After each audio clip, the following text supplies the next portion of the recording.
It is commonly said that abs are not made in the gym, but they are made in the kitchen.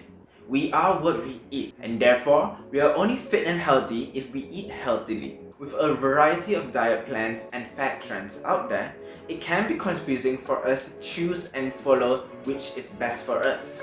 Hi, I'm Marcus, a sport Pilates instructor and a sports scientist.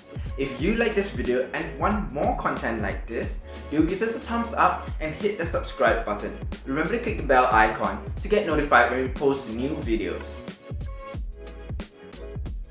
In nutrition, diet is the sum of food consumed by a person. However, the word diet often associates itself with the use of specific intake of nutrition for health and weight management reasons. Nutrition is divided into macro and micronutrients. Macronutrients are food or nutrients that contains calories in your diet. They consist of carbohydrates, proteins, and fats.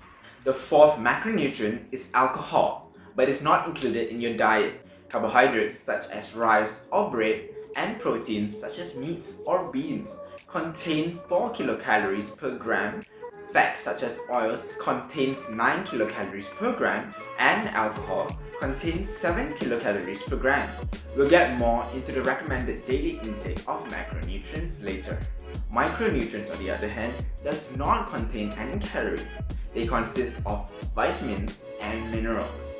Despite not containing any calories, micronutrients are essential in regulating functions in our body. Our body requires smaller amounts of micronutrients relative to macronutrients. That's why they are labeled micro.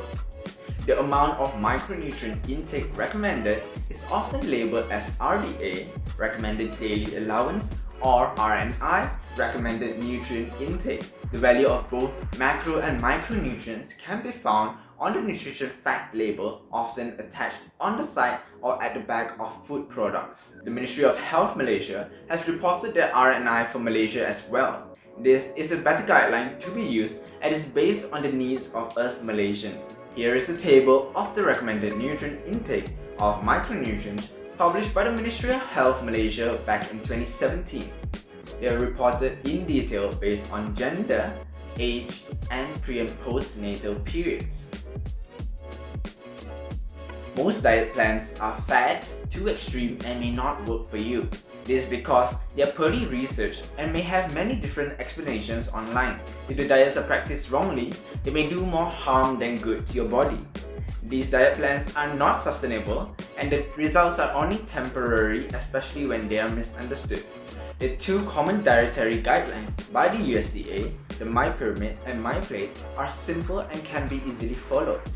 However, these diets are not specifically for weight loss, but rather to promote a balanced diet and lifestyle.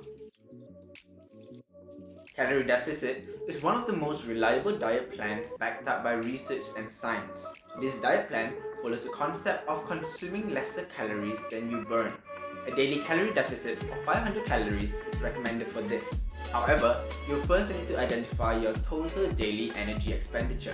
To calculate that, you need to know your basal metabolic rate, which can be taken from the results of your body composition from the bioelectrical impedance analysis. If you do not have access to a BIA, you can use this simple equation to calculate your BMR.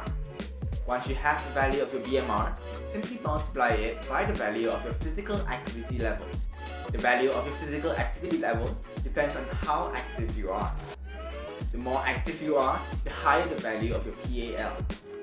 The Ministry of Health Malaysia has estimated the total daily energy expenditure for adults aged 18 to 29, 1,960 calories for male and 1,610 for females.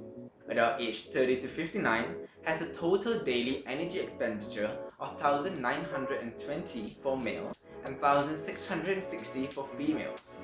The value of the physical activity level used by them is 1.4 for general population. To make it simple, let's use a total daily energy expenditure of 2,000 calories for adult males aged 18 to 59. With a calorie deficit of 500 calories, a total of 1,500 calories is to be consumed daily. This, in theory, will create a weight loss of approximately 2 kilograms per month. Despite the weight loss being slower compared to the promises of other diet plans, this diet is sustainable and it allows a controlled weight loss without causing hunger and much restrictions in your diet. When planning your meals with a calorie deficit, it is important to take note of the amount of carbohydrates, proteins, and fats to consume. It is recommended to consume 1.6 to 2.2 grams of protein per kilogram of body weight and 0.6 to 0.9 grams of fat per kilogram of body weight. The remaining calories will be allocated for carbohydrates. If a person weighs 80 kilograms, he is to consume 128 to 176 grams of protein and 48 to 72 grams of fat per day. This contributes to 512 to 704 calories of protein and 432 to 648 calories of fats. Therefore, the remaining calories allocated for carbohydrates would be 148 to 556 calories, 37 to 139 grams of carbohydrates. It's important to note that 128 grams of protein does not equate to 128 grams of chicken. A piece of chicken itself contains all three carbohydrates, proteins, and fats in it. Therefore, it's important to search for the nutritional value of your food, which can be easily found by simply searching it on a search engine. For weight loss, the main idea is to reduce calories and consume more protein to preserve lean muscle mass while reducing body fat. This is why the amount of protein consumed is much higher compared to fats and carbohydrates.